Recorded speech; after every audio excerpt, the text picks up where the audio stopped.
Good morning students, स्वागत है आप सभी का हमारे चैनल स्टडी विद अभिमान में। आज मैं आप लोगों के लिए यूपी पॉलिटेक्निक एंट्रेंस एग्जाम 2021 के लिए मैथमेटिक्स से रिलेटेड एक मोस्ट इंपॉर्टेंट टॉपिक लेकर आया हूं। तो आज की इस वीडियो में मैं आप लोगों को मैथमेटिक्स में मेंसुरेशन से रिलेटेड सभी मोस्ट इंपॉर्टेंट फॉर्मूले डिटेल में बताने वाला हूं। तो आज की इस वीडियो में मैं आपको यहां पे जितने फॉर्मूले बताऊंगा ये सभी फॉर्मूले आप लोगों को एक बार अच्छे से लर्न कर लेने हैं, क्योंकि कभी कभी क्या होता है कि आप लोगों के एंट्रेंस एग्जाम में डायरेक्ट आप लोगों से फॉर्मूला पूछ लिया जाता है, और वैसे भी मेंसुरेशन से रिलेटेड आप लोगों के जितने क्वेश्चंस हैं वो सभी क्वेश्चंस आप लोगों के फॉर्मूला बेस्ड क्वेश्चंस होते हैं। अगर आपको फॉर्मूला लर्न नहीं रहेगा तो कैसे आप मेंसुरेशन से रिलेटेड क्वेश्चंस को सॉल्व करेंगे। तो एक बार आप लोग इन सभी फॉर्मूलों को अच्छे से लर्न कर लीजिएगा, ठीक है। तो वीडियो को स्टार्ट करने से पहले मैं आप लोगों को यह बता दूं कि आज शाम को 4 बजे आप लोगों का साइंस का एक टेस्ट होने वाला है। तो आप सभी स्टूडेंट्स टेस्ट जरूर दीजिएगा। टेस्ट की टाइमिंग क्या होगी? शाम को 4 बजे, ठीक है। तो चलिए फिर वीडियो को स्टार्ट करते हैं। तो जैसा कि आप लोग देख पा रहे होंगे, सबसे पहले यहां पे क्या लिखा हुआ है? बेलन, जिसको हम इंग्लिश में क्या बोलते हैं? सिलेंडर बोलते हैं। और फिगर भी आप लोग अपनी स्क्रीन के ऊपर यहां पे देख पा रहे होंगे। तो सबसे पहले आपको यहां पे डेफिनेशन दी गई है। तो मैं आपको बता दूं, आपको केवल और केवल फॉर्मूले पर फोकस करना है बस। डेफिनेशन उतनी इंपॉर्टेंट नहीं है जितना आपका यहां पे फॉर्मूला इंपॉर्टेंट है, क्योंकि फॉर्मूला ही आपसे पूछा जाएगा और जो क्वेश्चंस आपसे पूछे आते हैं वो फॉर्मूला बेस्ड क्वेश्चंस ही होते हैं। तो आपको फॉर्मूला लर्न होना बहुत ही जरूरी है। तो यहां पे देखिए डेफिनेशन क्या लिखी, यहां पे लिखा है, यदि समान त्रिज्या वाले अनेक वृत्तों को एक दूसरे के ऊपर नीचे रखा जाए तो प्राप्त आकृति लंब वृत्तीय बेलन होती है, जिसे सामान्यतः बेलन कहते हैं। बेलन को हम इंग्लिश में क्या बोलते हैं? सिलेंडर बोलते हैं। फिर इसके बाद आगे क्या लिखा है? यहां पे लिखा है कि बेलन का निर्माण किसी आयत को उसकी लंबाई या चौड़ाई के परिता घुमाकर भी किया जा सकता है। अब इसके बाद यहां पे क्या लिखा है? यहां पे लिखा है, यदि किसी बेलन के आधार की त्रिज्या स्मॉल r तथा ऊंचाई h हो तब आयतन। तो देखिए सबसे पहला फॉर्मूला यहां पे क्या दिया है? बेलन का आयतन, जैसा कि आप लोग देख पा रहे हैं। अगर आपसे पूछ लिया जाए कि बेलन के आयतन का सूत्र क्या होता है तो आप क्या बोलेंगे? पाई r स्क्वायर h होता है। मैं आपको बता दूं, लास्ट ईयर मेंसुरेशन से रिलेटेड जितने क्वेश्चंस आपके पूछे गए थे सभी फॉर्मूला बेस्ड क्वेश्चंस थे। तो आपको फॉर्मूला लर्न कर लेना, नहीं तो फिर आप क्वेश्चंस को ही नहीं सॉल्व कर पाएंगे, ठीक है। और मैंने आपको बेलन से रिलेटेड कई क्वेश्चन सॉल्व कराए हुए हैं, और जितने क्वेश्चन सॉल्व कराए हैं उनका रिवीजन कर लीजिएगा। उसी टाइप के क्वेश्चंस आप लोगों के एंट्रेंस एग्जाम में पूछे आते हैं। तो मैंने मोस्ट इंपॉर्टेंट क्वेश्चन आंसर की सीरीज में आपको कई क्वेश्चन बेलन से रिलेटेड करवाए हुए हैं, उनको एक बार चेक कर लीजिएगा। तो बेलन के आयतन का सूत्र क्या होता है? पाई r स्क्वायर h होता है, ये आपको ध्यान रखना है। फिर इसके बाद यहां पे क्या लिखा है? वक्र पृष्ठ क्षेत्रफल। अगर आपसे पूछा जाए कि बेलन का वक्र पृष्ठ या फिर बेलन के वक्र पृष्ठ क्षेत्रफल का सूत्र क्या होता है तो आप क्या बोलेंगे? 2 पाई r h होता है। इसको लर्न कर लीजिएगा। तो बेलन का वक्र पृष्ठ क्षेत्रफल या फिर बेलन का वक्र पृष्ठ क्या होता है? इसका फॉर्मूला 2 पाई r h होता है। इसको अच्छे से लर्न कर लीजिएगा। फिर इसके बाद नेक्स्ट यहां पे दिया है बेलन का संपूर्ण पृष्ठ क्षेत्रफल, या फिर आप बोल सकते हैं कि बेलन का संपूर्ण पृष्ठ। इसका फॉर्मूला क्या होता है? इसका फॉर्मूला होता है 2 पाई r, फिर यहां पे ब्रैकेट के अंदर r प्लस h, ये आपका लिखा हुआ है। तो बेलन से रिलेटेड आपके टोटल यहां पे कितने फॉर्मूले हैं? 3 फॉर्मूले हैं। इनको अच्छे से लर्न कर लीजिएगा।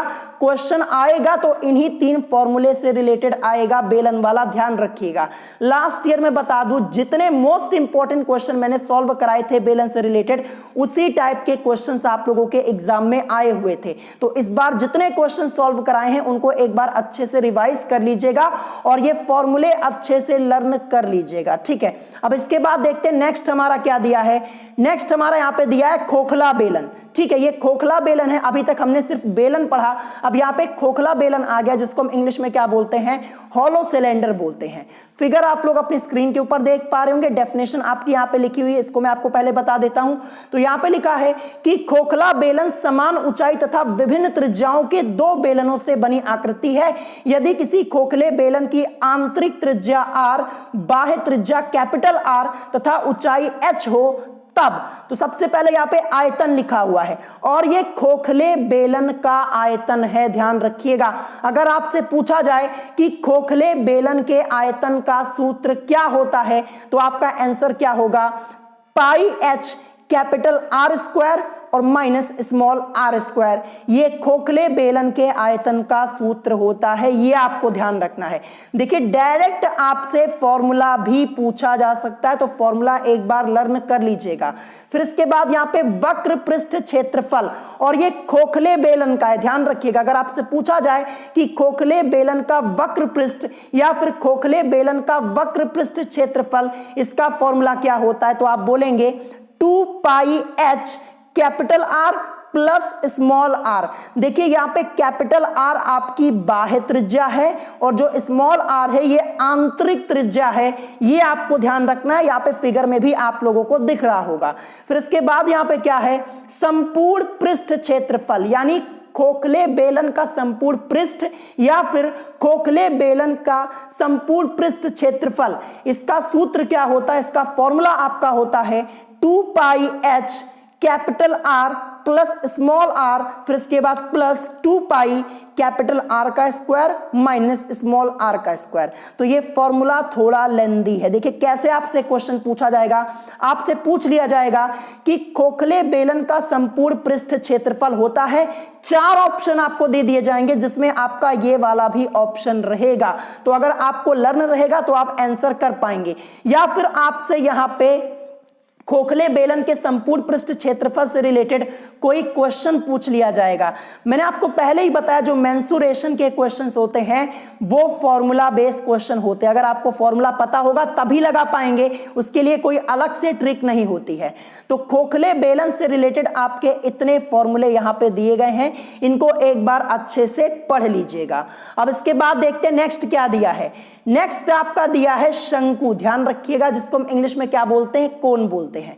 तो मैं आपको बता दूं शंकु से रिलेटेड भी मैंने आपको कई क्वेश्चन सॉल्व कराए हैं और खासकर जो अनुपात वाले क्वेश्चन होते हैं शंकु के, वही आपसे पूछे आते हैं। मैं लास्ट ईयर बता दूं 2020 में शंकु से रिलेटेड मैंने करीब 4 से 5 क्वेश्चन ही करवाए थे, लेकिन जो एंट्रेंस एग्जाम में क्वेश्चन आया सेम वैसा ही आया था जैसा मैंने करवाया हुआ था।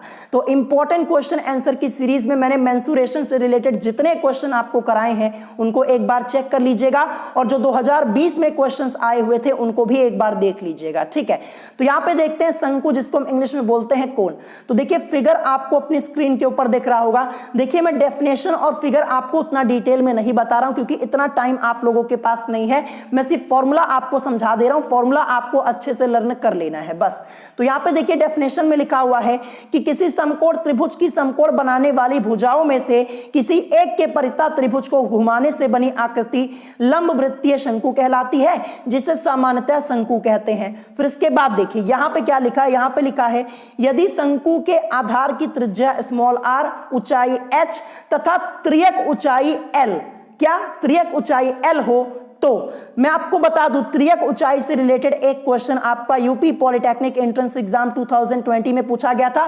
और देखिए जो 2020 के एंट्रेंस एग्जाम में शंकु से रिलेटेड एक से 2 क्वेश्चन आए थे। एक क्वेश्चन जो आपका आया हुआ था वो आपका हाई लेवल का क्वेश्चन था। वो क्वेश्चन मैंने सॉल्व कराया है, एक बार चेक कर लीजिएगा। वो हाई लेवल का क्वेश्चन आप लोगों से पूछा गया था। तो यहां पे सबसे पहले क्या लिखा है, आयतन, यानी शंकु के आयतन का सूत्र क्या होता है, 1/3 पाई आर स्क्वायर एच। सीधे सीधे आपसे पूछ लिया जाए कि शंकु के आयतन का सूत्र क्या होता है तो आप बोलेंगे 1/3 पाई आर स्क्वायर एच। ये सब तो आपने क्लास 9 10th में पढ़ा होगा और छोटी क्लासेस में भी आपको पढ़ाया जाता है।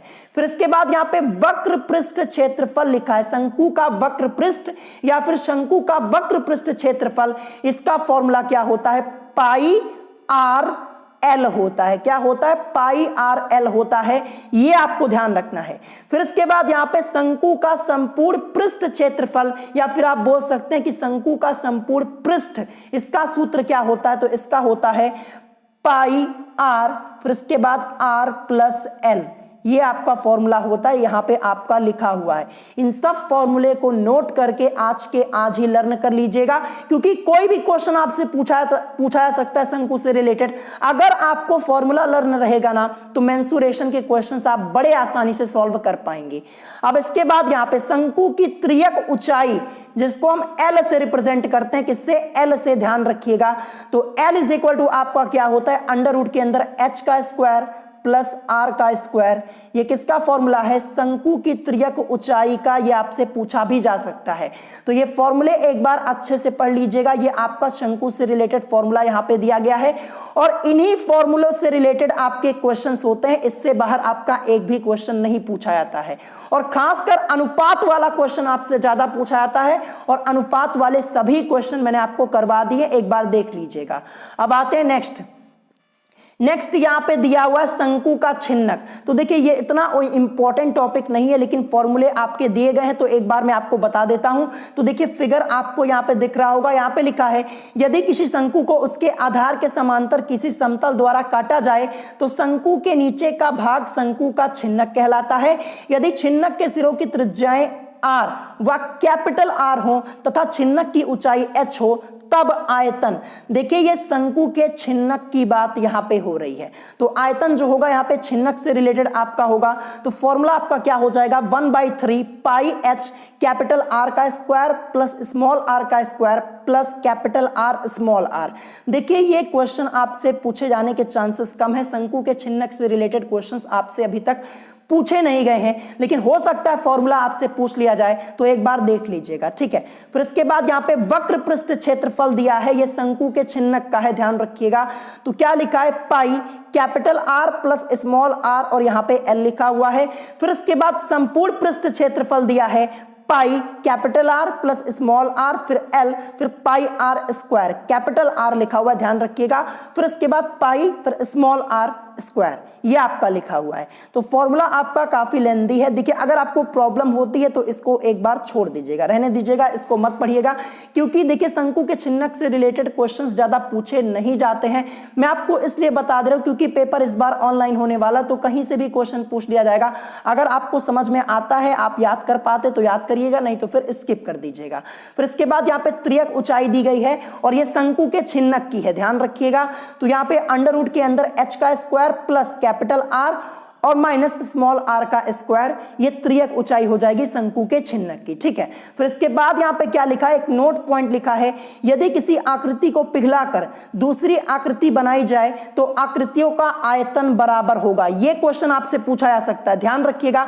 अगर आपसे पूछा जाए यदि किसी आकृति को पिघलाकर दूसरी आकृति बनाई जाए तो आकृतियों का आयतन होगा, बराबर होगा या फिर अलग होगा, ऐसे आपसे क्वेश्चन पूछा जा सकता है, तो बराबर होगा। फिर इसके बाद लिखा है यहां पिघलने वाली या बनने वाली आकृतियां एक से अधिक भी हो सकती हैं, ठीक है। तो ये आपको ध्यान रखना है। अब इसके बाद जो मैं आपको फॉर्मूले बताने जा रहा हूं वो बहुत ही ध्यान से समझिएगा। नेक्स्ट हम देखते हैं यहाँ पे क्या दिया है। नेक्स्ट हमारा दिया है घन, ये मोस्ट इंपॉर्टेंट है। यहां से तो क्वेश्चन आते ही आते हैं, और एकदम छोटे छोटे क्वेश्चंस पूछे आते हैं। लास्ट ईयर एक छोटा सा क्वेश्चन पूछा गया था घन से रिलेटेड, जो कि मैंने करवाया हुआ था। तो यहाँ पे क्या लिखा हुआ, देखिए फिगर आप लोग देख लीजिएगा। मैं फिगर यहाँ पे डिटेल में नहीं समझा रहा हूं, आपको सिर्फ फॉर्मूले से लेना देना है, ध्यान रखिएगा। तो लिखा है कि वह आकृति जो 6 पृष्ठों से घिरी होती है तथा जिसका प्रत्येक पृष्ठ वर्गाकार एवं बराबर होता है, अर्थात जिसकी तीनों भुजाएं समान होती हैं, घन कहलाती है। फिर इसके बाद क्या लिखा है? यदि घन की लंबाई, चौड़ाई व ऊंचाई a हो तो घन के आयतन का सूत्र क्या होता है? घन का आयतन होता है a क्यूब। ध्यान रखिएगा क्या होता है? a cube. ये आपको ध्यान रखना है, घन के आयतन का सूत्र a क्यूब होता है। फिर इसके बाद वक्र पृष्ठ क्षेत्रफल, यानी घन का वक्र पृष्ठ क्षेत्रफल, इसका फॉर्मूला क्या होता है? 4a स्क्वायर होता है। क्या होता है? 4a स्क्वायर होता है, ये आपको ध्यान रखना है। फिर इसके बाद घन का संपूर्ण पृष्ठ क्षेत्रफल, इसका सूत्र क्या होता है? 6a स्क्वायर होता है। देखिए कोई भी क्वेश्चन आपसे पूछ लिया जाता है घन से रिलेटेड, आपसे घन का आयतन पूछ लिया जाता है, या फिर वक्र पृष्ठ क्षेत्रफल आपको निकालने के लिए दे दिया जाता है, या फिर संपूर्ण पृष्ठ क्षेत्रफल, या फिर विकर्ण। देखिए क्वेश्चन आएगा तो फॉर्मूला बेस ही होने वाला है, इससे अलग कोई क्वेश्चन नहीं आएगा, ध्यान रखिएगा। तो फॉर्मूला आपको लर्न कर लेना है। फिर इसके बाद यहाँ पे विकर्ण लिखा हुआ है, तो विकर्ण क्या होता है, a√3, ये आपको ध्यान रखना है। तो घन से रिलेटेड आपके इतने ही फॉर्मूले हैं और यही 1 2 3 4 यही 4 फॉर्मूले आप लर्न कर लीजिएगा। घन से रिलेटेड क्वेश्चन आप लोग सॉल्व कर पाएंगे। जो छोटे छोटे क्वेश्चंस आप लोगों से पूछे आते हैं फॉर्मूला बेस्ड क्वेश्चंस, वो आपको बड़े आसानी से सॉल्व कर पाएंगे।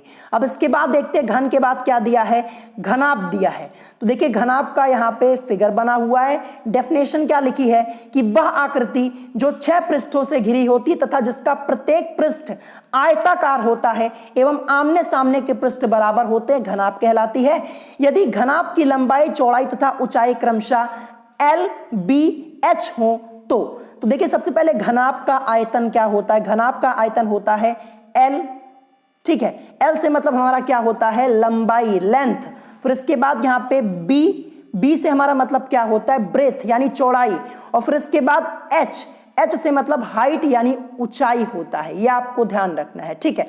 तो यहाँ पे आयतन क्या होता है घनाभ का, LBH होता है, ये आपको ध्यान रखना है। L से लेंथ, B से ब्रीथ और H से हाइट, ये आपको ध्यान रखना है।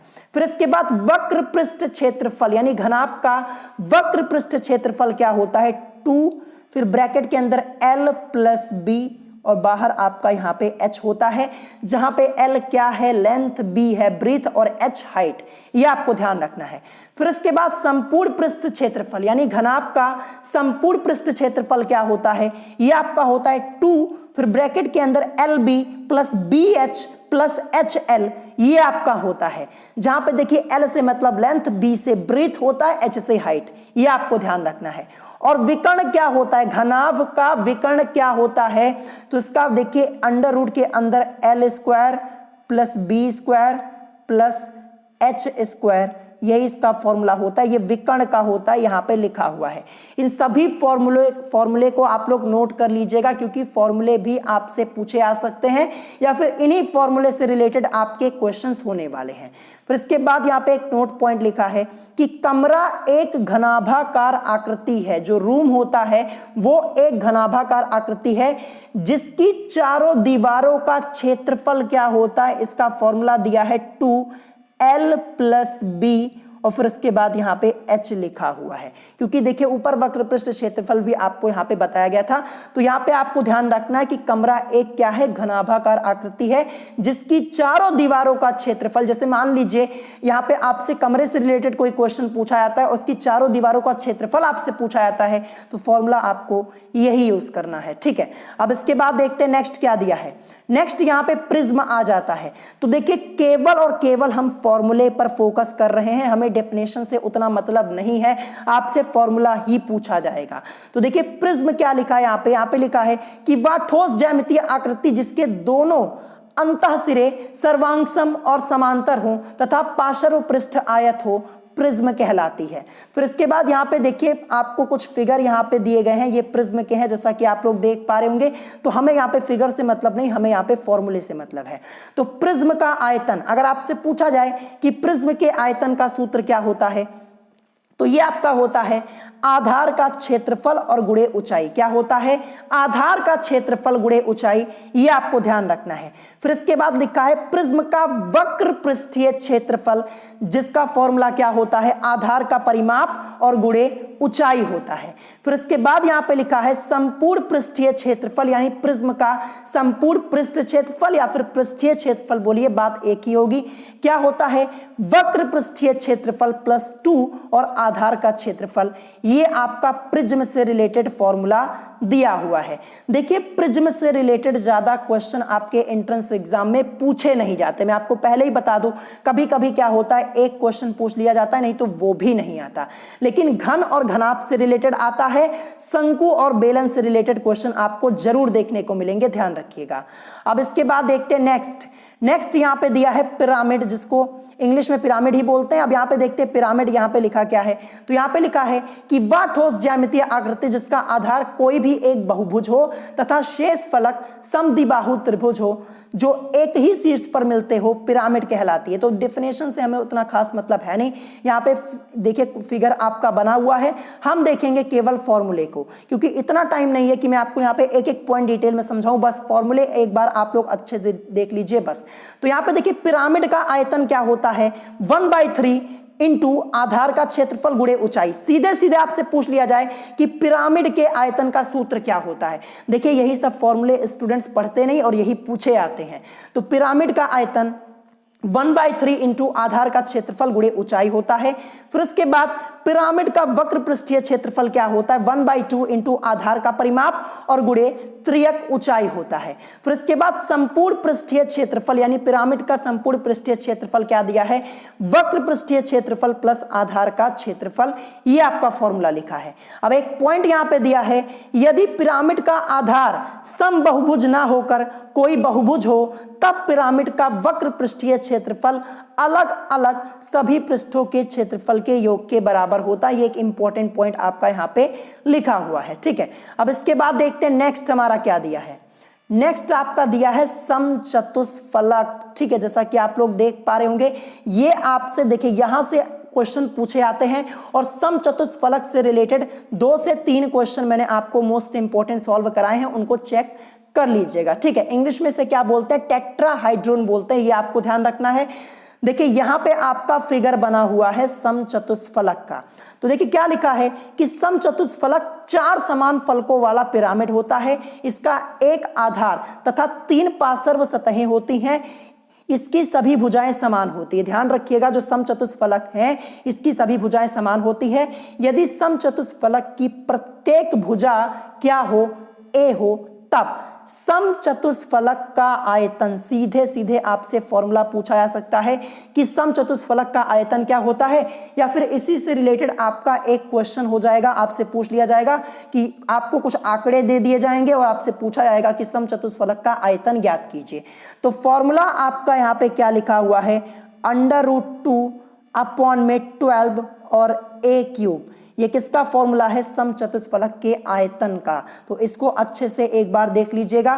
फिर इसके बाद क्या लिखा है कि एक पृष्ठ का क्षेत्रफल, अगर आपसे पूछा जाए कि समचतुष्फलक के एक पृष्ठ का क्षेत्रफल यानी इसका फॉर्मूला क्या होता है, तो √3 अपॉन में 4 और a², ये इसका होता है फॉर्मूला। फिर इसके बाद क्या है, संपूर्ण पृष्ठीय क्षेत्रफल यानी समचतुष्फलक का संपूर्ण पृष्ठीय क्षेत्रफल, इसका फॉर्मूला होता है √3 और a²। देखिए सीधे सीधे फॉर्मूले आपको लर्न करने हैं, इसके लिए कोई ट्रिक नहीं है। फॉर्मूले से रिलेटेड आपसे क्वेश्चन पूछा जाएगा, अगर लर्न रहेगा फॉर्मूला तो आप क्वेश्चन कर पाएंगे। फिर देखिए यहाँ पे त्रियक ऊंचाई दी गई है समचतुष्फलक की, फॉर्मूला क्या होता है √3/2 और a, ये आपकी त्रियक ऊंचाई का। और फिर इसके बाद यहाँ पे सिर्फ केवल और केवल हाइट का यानी ऊंचाई का, अगर यानी आपसे पूछा जाए कि समचतुष्फलक की ऊंचाई, इसका सूत्र तो यहाँ पे लिखा हुआ है √6 और अपॉन में आपका 3 और फिर यहाँ पे a, ये आपका दिया हुआ है, ठीक है। ये आपका फॉर्मूला यहाँ पे लिखा हुआ है √ के अंदर 6 अपॉन में 3 और ये a, ये आपको ध्यान रखना है, ये ऊंचाई का हो जाएगा। तो समचतुष्फलक से रिलेटेड आपके इतने फॉर्मूले यहाँ पे दिए गए हैं, ठीक है। देखिए जो फॉर्मूले आपको लर्न होते हैं उनको एक बार अच्छे से देख लीजिएगा, टेंशन मत लीजिएगा। देखिए फॉर्मूले एक बार अच्छे से पढ़ लेंगे तो क्वेश्चंस आपके वैसे भी सॉल्व हो जाएंगे।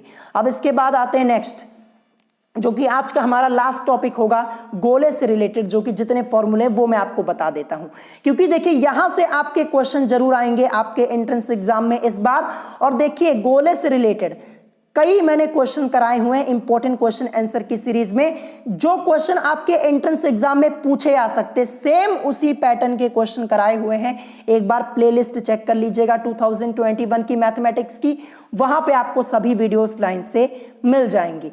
देखिए जितने चैप्टर्स मैंने ऑलरेडी पढ़ाए हुए हैं, कम से कम यहाँ पे मैंने आपको बता दिया है 320 से ज्यादा वीडियोस हैं, मैंने काउंट नहीं की है, इससे ज्यादा ही है।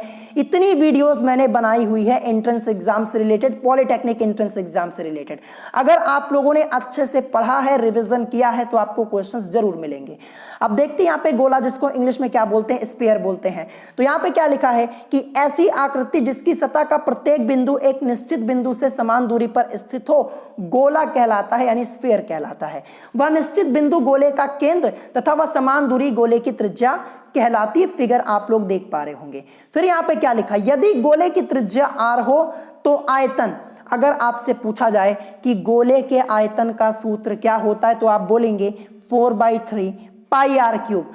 कई बार इस फॉर्मूले से रिलेटेड आपके एंट्रेंस एग्जाम में क्वेश्चंस आए हैं और कई क्वेश्चन मैंने आपको सॉल्व करवाए हुए हैं। देखिए जो स्टूडेंट्स नए आते हैं उनको पता ही नहीं है तो मैं बता दूं, आप लोग पहले प्लेलिस्ट चेक कर लीजिएगा 2021 की सभी सब्जेक्ट्स की, चाहे वो फिजिक्स की हो, केमिस्ट्री की हो, चाहे मैथमेटिक्स की हो, एक बार चेक कर लीजिएगा, वहां पे आपको वीडियोस मिल जाएंगी। तो यहाँ पे देखिए गोले के आयतन का सूत्र 4/3 पाई r क्यूब होता है। अगर आपसे पृष्ठ क्षेत्रफल पूछा जाए तो इसका फॉर्मूला क्या हो जाएगा, 4 पाई r स्क्वायर हो जाएगा गोले के पृष्ठ क्षेत्रफल का। ध्यान रखिएगा ये दो फॉर्मूले आपके यहाँ पे गोले से रिलेटेड हैं, इनको एक बार अच्छे से पढ़ लीजिएगा। अब इसके बाद यहाँ पे आएगा खोखला गोला। क्या लिखा है, खोखला गोला, जिसको हम इंग्लिश में बोलते हैं हॉलो स्फीयर। तो क्या लिखा है, समान केंद्र और विभिन्न त्रिज्याओं से बने दो गोलों से मिलकर बनी आकृति खोखला गोला कहलाती है। तो डेफिनेशन उतनी इंपॉर्टेंट नहीं है, इसलिए मैं ज्यादा यहाँ पे डिटेल में डिस्कशन नहीं कर रहा हूं। और फॉर्मूला देखिए यहाँ पे आपका नीचे लिखा हुआ है और ये फिगर आपका बना हुआ है। तो देखिए यहाँ पे सबसे पहले क्या लिखा है, यदि किसी खोखले गोले की आंतरिक व बाह्य त्रिज्याएं क्रमशः, देखिए आंतरिक त्रिज्या जो होगी वो स्मॉल r और बाह्य त्रिज्याएं जो आपकी होंगी यहाँ पे कैपिटल R हो, तब देखिए इस फॉर्मूले से रिलेटेड दो क्वेश्चन मैंने आपको सॉल्व कराए हैं, एक बार चेक कर लीजिएगा। अगर पूछा जाएगा तो उसी टाइप का क्वेश्चन पूछा जाएगा, उससे अलग आपसे कोई क्वेश्चन नहीं पूछा जाएगा, ये ध्यान रखिएगा। तो खोखले गोले का आयतन, एक ही फॉर्मूला आपको ये लर्न करना है खोखले गोले से रिलेटेड, जो कि क्या होता है, V इज इक्वल टू आपका 4/3 पाई कैपिटल R का क्यूब माइनस स्मॉल r का क्यूब। देखिए यहाँ पे कैपिटल R बाह्य त्रिज्या और जो स्मॉल r है वो आंतरिक त्रिज्या है। और इससे रिलेटेड क्वेश्चन मैंने आपको इंपॉर्टेंट क्वेश्चन आंसर की सीरीज में करवाए हुए हैं, एक बार चेक कर लीजिएगा। अगर नहीं चेक करेंगे तो आपका ही नुकसान है, क्वेश्चन आएगा एग्जाम में, फिर बाद में आप लोग ये आके कहेंगे कि ये क्वेश्चन तो आपने करवाया ही नहीं था, बल्कि मैंने करवाया हुआ है। तो एक बार चेक कर लीजिएगा। अब इसके बाद आज का लास्ट टॉपिक हमारा क्या है, अर्धगोला, जिसे हम सेमी स्फीयर बोलते हैं। तो अर्धगोला यहाँ पे क्या लिखा हुआ है, यदि किसी गोले के दो बराबर भाग कर दिए जाएं तो प्रत्येक भाग क्या कहलाता है, अर्धगोला कहलाता है। यदि अर्धगोले की त्रिज्या स्मॉल r हो तो यहाँ पे आयतन, सबसे पहले देखिए फिगर आपका बना हुआ है अर्धगोले का, तो अर्धगोले का आयतन क्या हो जाएगा, 2/3 पाई r क्यूब, ये इसका फॉर्मूला होता है। फिर इसके बाद अर्धगोले का वक्र पृष्ठ क्षेत्रफल क्या होता है, 2 पाई r स्क्वायर होता है। फिर इसके बाद संपूर्ण पृष्ठ क्षेत्रफल क्या होता है, 3 पाई r स्क्वायर होता है। ठीक है, फिर इसके बाद नोट पॉइंट 1 लिखा है, यदि किसी आकृति को पिघलाकर दूसरी आकृति बनाई जाए तो आकृतियों का आयतन बराबर होगा। और यहाँ पिघलने वाली या बनने वाली आकृतियां एक से अधिक भी हो सकती है, तो अभी ऊपर भी मैंने आपको बताया हुआ था। तो इतने फॉर्मूले जो मैंने आज की इस वीडियो में आपको बताए हैं, ये एक बार अच्छे से आपको रिपीट कर लेने, एक बार देख लीजिएगा, क्योंकि अगर आपसे फॉर्मूला डायरेक्ट पूछ लिया जाए तो कम से कम उसका आंसर तो आप लोग अच्छे से कर पाएं। अगर फॉर्मूला नहीं लर्न रहेगा तो आप क्वेश्चन छोड़ के आएंगे, क्योंकि देखिए मैंने आपको पहले ही बता दिया, जो क्वेश्चन आपको आएगा एग्जाम में वही करना है, जो नहीं आएगा उसको आपको स्किप कर देना। अगर करेंगे जबरदस्ती सॉल्व तो माइनस मार्किंग में नंबर चले जाएंगे। तो जितने फॉर्मूले बताए हैं इनको एक बार अच्छे से पढ़ लीजिएगा। मैं कोशिश करूंगा जो और फॉर्मूले बचे हुए हैं, जैसे त्रिभुज से रिलेटेड, वृत्त से रिलेटेड है, ट्राइग्नोमेट्री से रिलेटेड कुछ इंपॉर्टेंट फॉर्मूले हैं, मैं उसके ऊपर अलग से वीडियो बना दूं। तो अगर आप लोग इस टॉपिक पे वीडियो चाहते हैं तो मुझे कमेंट करके बता दीजिएगा। और अगर आज की वीडियो पसंद आई हो तो वीडियो को लाइक करना मत भूलिएगा, और साथ ही साथ हमारे चैनल स्टडी विद अभिमान को सब्सक्राइब करना मत भूलिएगा। तो आज की वीडियो में इतना ही, मिलेंगे नेक्स्ट वीडियो में। Thanks for watching.